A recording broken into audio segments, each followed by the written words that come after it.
Okay, so let's move on to China Mills. So I gave you the introduction from this book, Decolonizing Global Mental Health.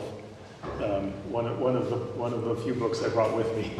You know, so many of my readings are, you know, like marked up with my highlights and notes, and it's, you know, but I couldn't bring so many heavy things to India. I figured I'll bring a couple. This is nice and thin, a light book, and I highly recommend it. I mean, the whole book. I mean, you've only had the introduction on, you know, decolonizing global mental health.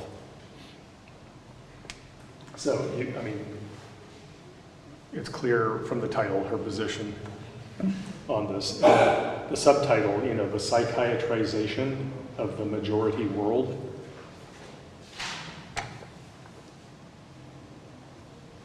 This work is as she herself says, it's polemical. You know, it's meant to be provocative, or as she says, messy. I mean, her point is that. You know, you can also have a more sober and balanced discussion, but she's trying to provoke and make a strong case. I mean, I think polemical writing has its place, you know, but you just should know that that's where it's coming from. Actually, since we're talking about this perspective, another polemical person who is critical of psychiatry. I mentioned her before, Bhargavi Davar, who Dr. Vasudeva knew. I'll just put her up here.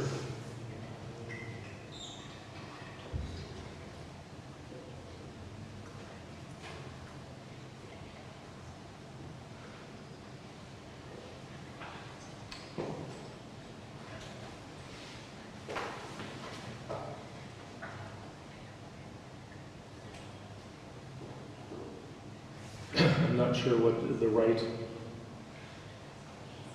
site is to present her, but I'll just click on this tribute to her.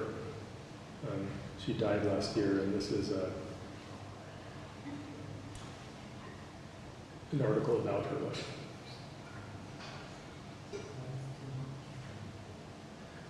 And she calls herself a psychiatric survivor, and she's very critical. You could say she's an angry critic. That's what these polemical, you know, critiques are coming from. And she was part of Bapu Trust, which is you know, something that Dr. Vasudeva knows well, and it's in Pune where he lives. Which I don't know. Can you describe Bapu Trust?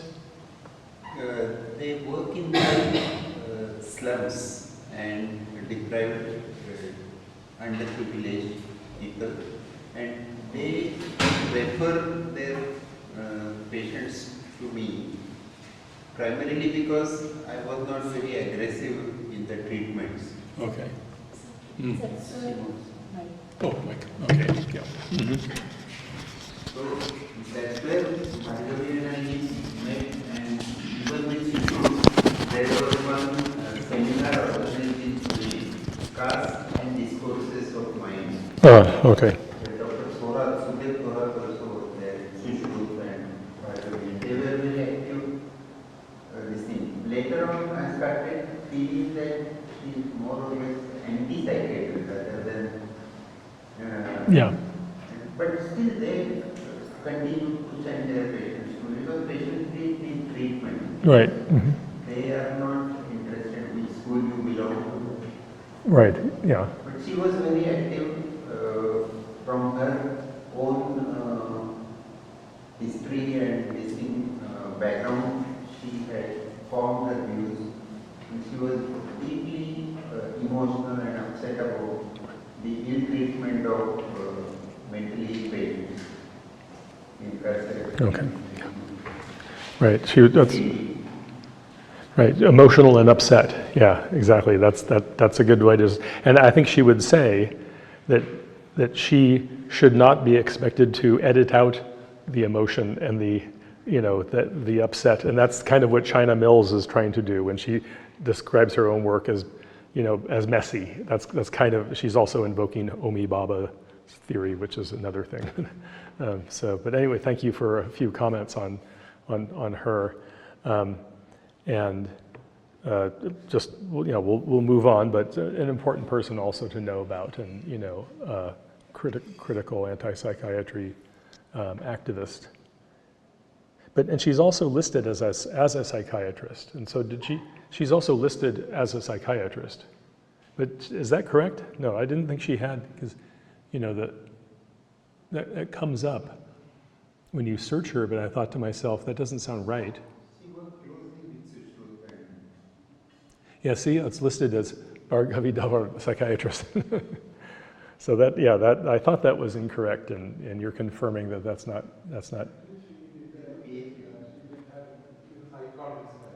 Okay, yeah, that she has there. Right, there she is, PhD at IIT Bombay. So psychology, not psychiatry.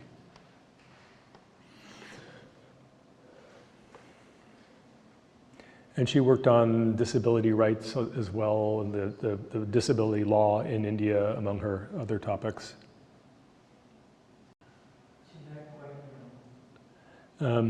Yeah, that's right, just last year from cancer.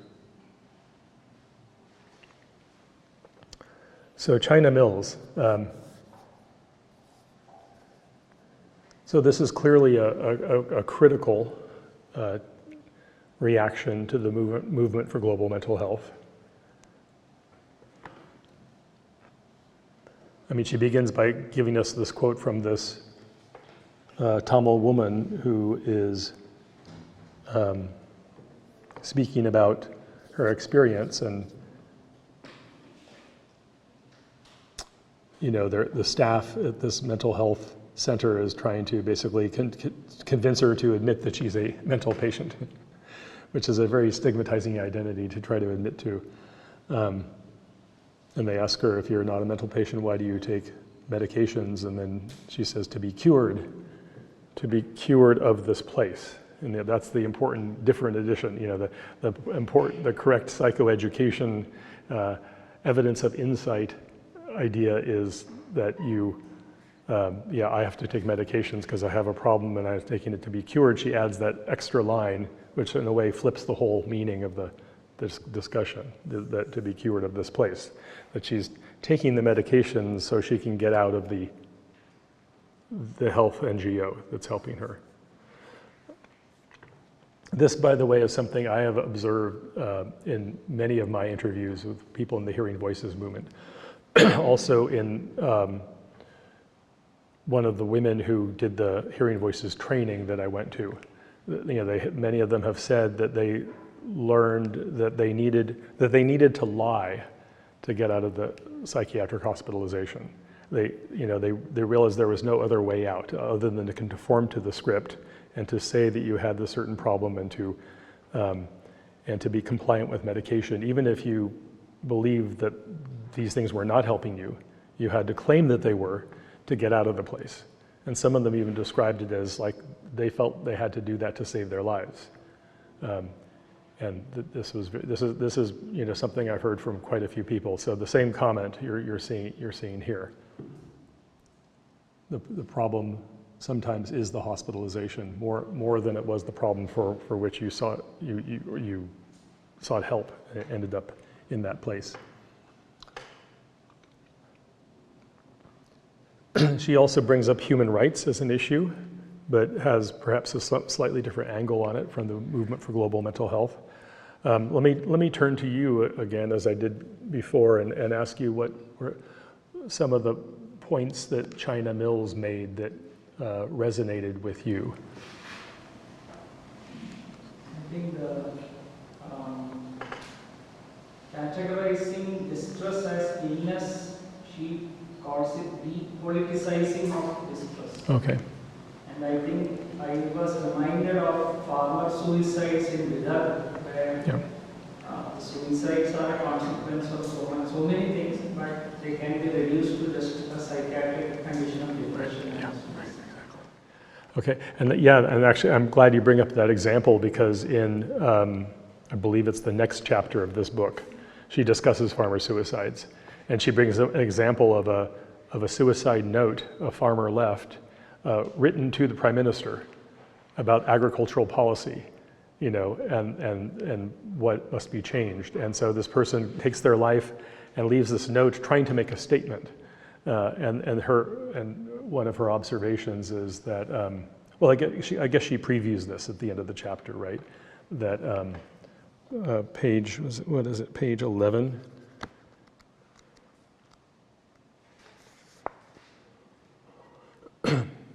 Yeah, it's page 11 from the bottom of the top paragraph, where she says, thus, while farmers write suicide notes to the government telling of an unlivable life due to agricultural reforms, global mental health calls for increased access amongst farmers to antidepressants.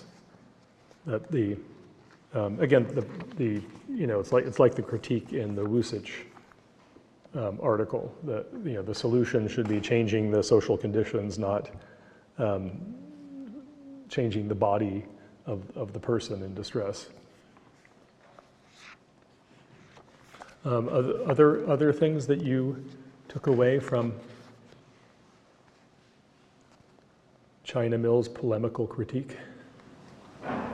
How the global mental health movement forces itself to the local indigenous culture. Okay. Like how, I mean, even though HIV was a global movement, Mm-hmm. the approach was different when it comes to global mental health because things are different in different cultures. Right. So she's calling for a decolonialization of these global mental health movement. Right. Because according to her, what I understood that this itself is a movement by pharmaceutical companies. Okay. Right. It's something that they focus on, so that the medicines that is being considered proper to the West will be implemented in the East. Okay, right, and you're mentioning decolonizing, right? Yeah, that, I mean, we haven't really explicitly discussed that issue. That she sees the movement for global mental health as colonial, right? And right, she as being sort of in the service of the pharmaceutical companies. She terms psychiatric imperialism. Yes, right. Psychiatric imperialism, yeah. So yeah, these are the polemical parts of our argument. Also calls it global chemical incarceration. Oh yeah, okay, yeah, that's right. And colonizing the mind, you know, and many other things. And you know, the accusation of the being in cahoots with the pharmaceutical companies too is something that, as I mentioned earlier, the movement for global mental health has tried to, you know, direct their operations in a way so they're not, you know, accused of doing that. But so her, and in the end, I'm trying to remember, maybe it was something she said, forget where this came from.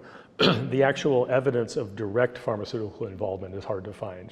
She does point out that there is some postdoctoral fellowship in global mental health sponsored by a pharmaceutical company that you can do at the University of London, which includes the School of Medicine and Tropical Hygiene. So there actually is, you know, pharmaceutical money in there for, you know, postdoc fellowships, but there's no evidence of, you know, any profit that the movement for global mental health actually gets. And I don't think that they do. I think that they, you know, they don't personally enrich themselves, but I think that they do create new markets for pharmaceutical products. I think that's unavoidable, even if they claim that's not their purpose, because that is part of the treatment. You know, even if they have these other interventions that involve, you know, caregiving, psychoeducation, antidepressants are also important parts of the treatment. So, but they're not, you know, it's not ending up in their own pockets.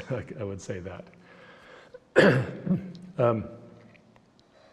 She mentions also that her work was influenced by the work of Omi Baba. Is anybody familiar with Omi Baba's work, writing? Mimicry, I think it's concept mimicry. Mimicry, yeah. And acculturation are his concepts. Okay, right, yeah. This, I think she's using the concept of minimizing the knowledge. Minimizing, okay. I don't know. Minimal conditions, I think. Sorry? I'm not aware of the word. I was just saying, I think they're using the word minimal conditions. Yeah, minimum conditions. Minimal conditions, right. Has anybody read Omi Baba? Maybe are people in humanities? Have you read him? Yeah. Oh, you had a course in post-colonial studies, okay. Did you understand him? Did you understand him? I think my understanding was mostly about my faculty's understanding, so it was through the class, right? Hmm. We also had to study Spivak, Okay, so I think I understood in depth probably, but right. it was quite interesting. Okay, yeah, he's also, I guess, somebody who provokes, maybe, more than he makes clear points.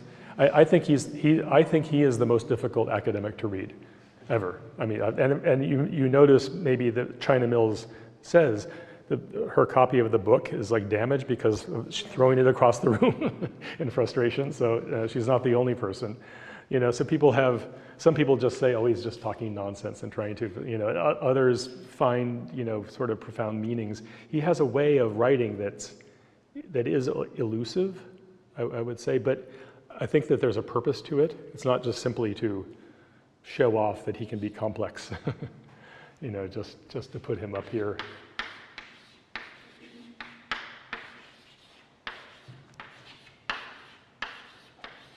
And you read him as part of a class in post-colonial studies, as you said. So, I mean, post-colonial studies, perhaps you all are familiar with it. Post-colonial studies, or the post-colonial perspective,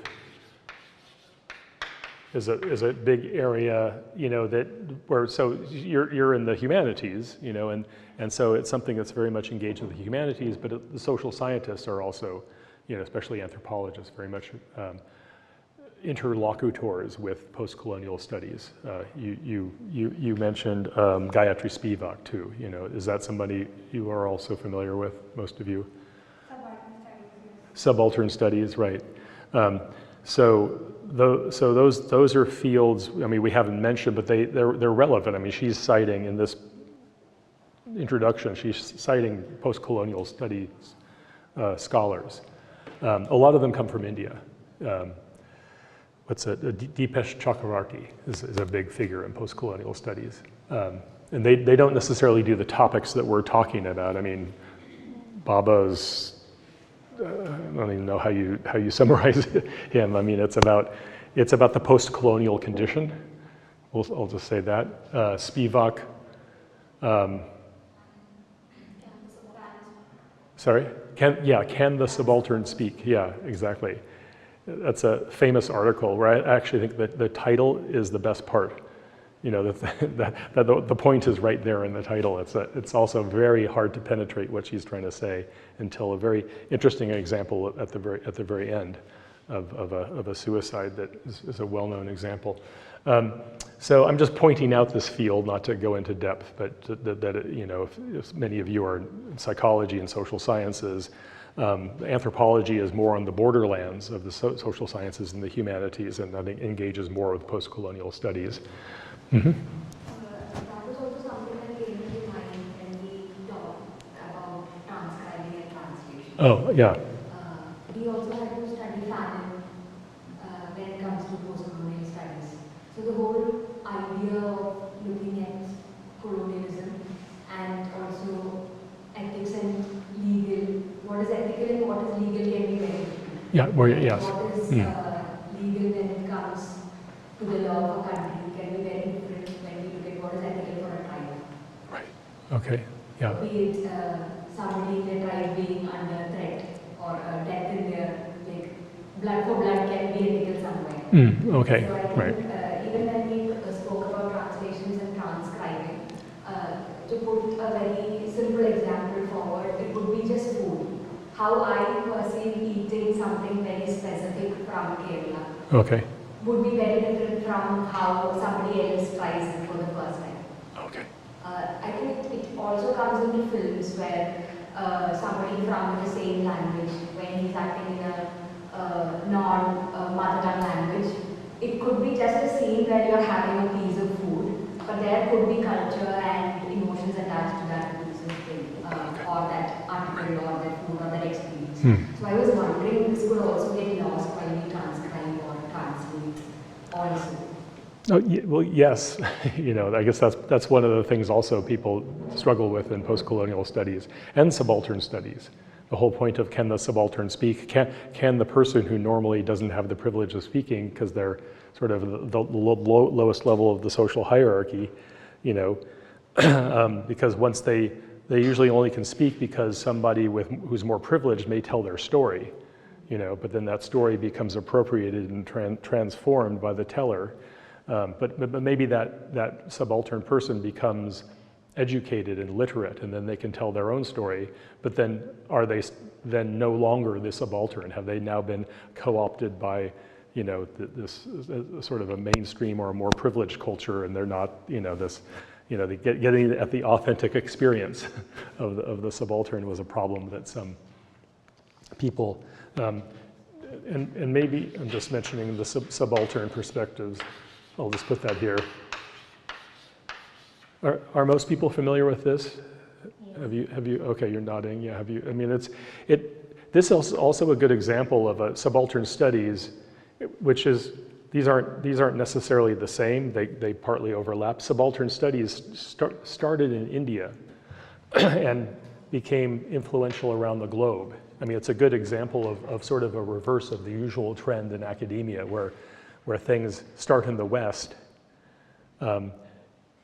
Even if they may be started by a scholar from a non-Western country, they, you know, will be actually in a university in Europe or someplace like that.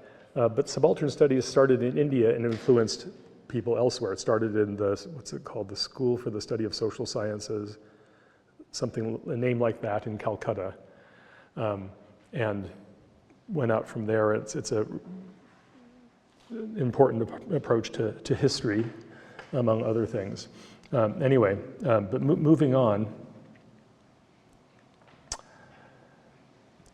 An example that Mills gives that I would like to highlight, she mentions the depictions of the movement for global mental health, and on page 5, she describes at the top there of page 5. No, I'm sorry, I'm on page 3 here. Okay, at the top of page 5, she says that lastly, the letter, she had been referring to a letter that had critiqued the movement for global mental health. The letter refers to the picture of a black child chained to a tree in Somalia in the Nature article about the movement for global mental health, suggesting that it implies that human rights violations are more likely within local and indigenous settings. For me, this photo positioned next to a call to increase access to psychiatric medications in low and middle income countries conjures an image of psychiatric drugs as agents that unshackle, break chains, and enable humane treatment. However, as Shukla et al. Point out, in fact, mental health service delivery has involved rights violations across the globe, and it is often psychiatric interventions conceived of as treatment that violate human rights. So that's an important critique that others have also leveled at the movement for global mental health. And I've saw the same thing in US media coverage of the movement. They would always have the same thing. They would always have a dark-skinned child or just a limb, with a chain around it, to indicate it's the target is the local indigenous understanding that's the problem. Similarly, in India, around this issue, there is the case of the fire at Erowadi, which many of you may know of. There was a religious facility for people with mental health problems in Tamil Nadu, and there was a fire there. I think it was in the 1990s, and several people who were there for relief from the mental health problems died in the fire. And this was held up by the Movement for Global Mental Health as an example of the abuse and the problem of indigenous knowledge and why we need more psychiatry. And the meaning of Erowadi has been debated. I mean, my critique is that the issue is about fire safety, not about, if a fire had occurred at the mental hospital in Trivandrum, where Biju and I did interviews, where many patients are actually locked, incarcerated behind bars and can't leave, and some are also chained, the chaining happens also in allopathic psychiatry, people would have been killed there too. But if that had happened, would people be questioning psychiatry as a valid method of treatment? You know, the issue, yes, the problem of people not being able to escape the fire because they were physically incarcerated is where the tragedy is. But it was used to sort of suggest that this is a problem with religious therapy, even though it really had nothing to do with religious therapies per se. And that's her main point, that the abuse is not just, and yeah, there are things that are not, beating a person who's possessed to beat the spirit out of them, is problematic, but that also really, as far as I've observed, is done more often symbolically than physically. I worked at Chotanagara Temple, one of my research sites in the 1990s, where people did ritual processes for relief from their mental health problems.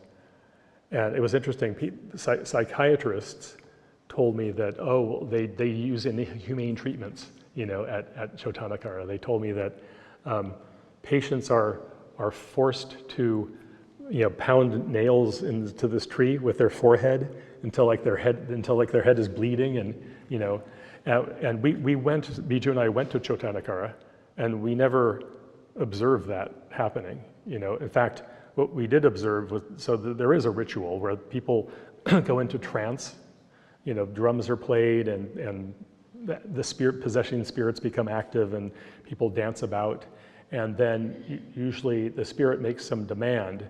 The patient must nail a nail of so many, inches into this tree that's supposed to have some connection to Kali. They're invoking Kali, and she's supposed to scare away the spirits. And so the patient's supposed to pound this nail in, and sorry? Into a tree at the temple compound. And so we watched this happen. Actually, what they would do is they take the nail and they would place it with their forehead, and they would take a coconut and knock it in. I mean, we saw nothing inhumane, right, at Chotanagara, but it was imagined by others to be a place of abuse. The only complaints that I got during my research is, in terms of, they didn't say abuse, but as I mentioned earlier in my research, electroconvulsive therapy, many people found that frightening and left allopathy. There are many places in India where electroconvulsive therapy is done without anesthesia. Sorry? ECT, yeah, and sometimes it's done without anesthesia, and some people have claimed that that's also a human rights abuse. Electric shock without anesthesia is considered torture by the UN. So anyway, and elsewhere in China Mill's book, she has some of the later chapters, she lists abuses in psychiatric care that have happened around the world, and they're very disturbing to read about. They're really, pretty. So one of the critiques is the human rights problems aren't just in traditional medicine. They are also in allopathy. At least from what I've seen, I would say allopathy was more violent than the traditional healing methods. I didn't see anything, but we could at least say that it's not unique to one area. And then there's a whole issue of indigenous treatments, whether they're effective. That's not actually at all discussed, but that does come up in the reading for tomorrow. Finally, she mentions the work of Frantz Fanon as being one of her,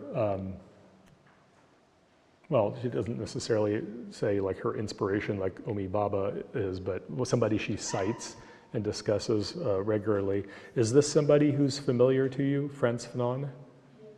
Just, okay. Has anybody not heard of him? Like by a show of hands? Heard but not much. Heard but not much, okay. Just heard the name. Okay. Does anybody want to say who he is or anything about him, if you know him? He's a, yes, He's a he's French Algerian psychiatrist. yeah, his work on tax free white mask is very famous, which is deals about this decolonial aspects of mental health. Okay, yeah. How people who are already colonized, they are, it's instilled in their mind how white people's idea of certain things, idea of medicine is the right track of, only the right track. Okay.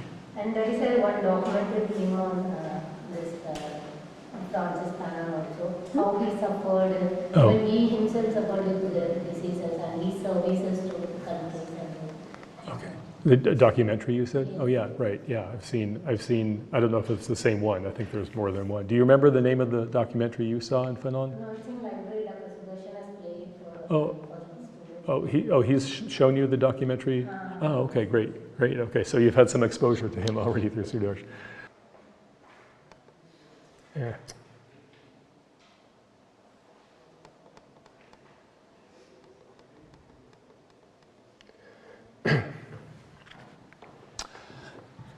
So yeah, he was a psychiatrist from Martinique in the Caribbean, and he worked in Algeria during the French colonial occupation of Algeria, and he worked for the medical service. So he was providing psychiatric care in quotes, but as he writes about his psychiatry was as much a weapon of military occupation as it was any kind of care.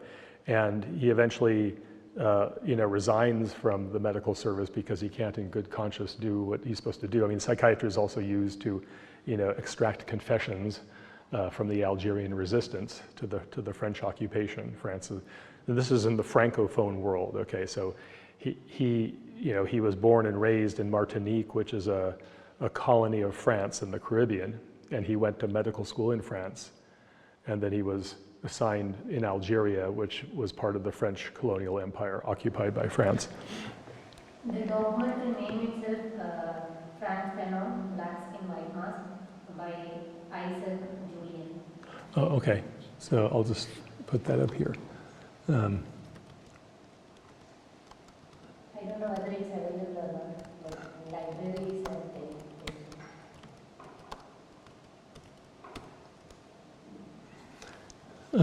Isaac Julien. I'm sorry, Julian? Isaac Julien. Isaac Julian? There it is. So there you go. There's a documentary on that, on him. So he, I want to move on to our two presenters just for the sake of time, rather than sort of, summarize Fanon, but, he's, critiqued colonialism, medicine's role in colonialism, race and racism, and a variety of other issues. The book called A Dying Colonialism, I mean, several of his books are very famous and influential, especially The Wretched of the Earth and Black Skin, White Masks. But A Dying Colonialism, it actually is specifically about psychiatry and colonialism in Algeria. And I think it's a very powerful and effective analysis of the role of colonialism.